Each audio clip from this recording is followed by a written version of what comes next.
Ammar bin Yasir, may Allah be pleased with him, and his parents were subjected to the severest afflictions after becoming Muslims. They were tormented on the scorching sands of Mecca.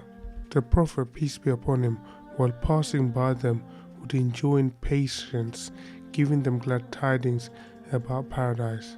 Ammar's father Yasir, may Allah be pleased with him, died after prolonged sufferings at the hands of persecutors, and his mother Sumayya, may Allah be pleased with her, was killed by Abu Jahl, who put his spear through the most private part of her body, causing her death. She had refused to renounce Islam in the face of terrible torture in her old age.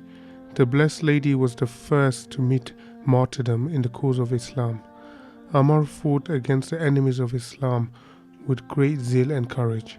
Once, after the death of the Prophet Muhammad, he was fighting in a battle when he had rejoicingly said, "I am to meet my friends very soon. I am to meet Muhammad, peace be upon him, and his companions."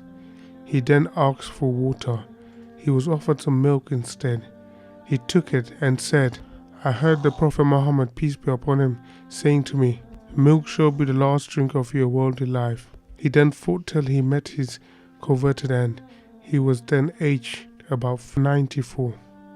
These real Muslims even continue to give service to Islam even beyond the age of 90. May Allah also bless us with such spirits.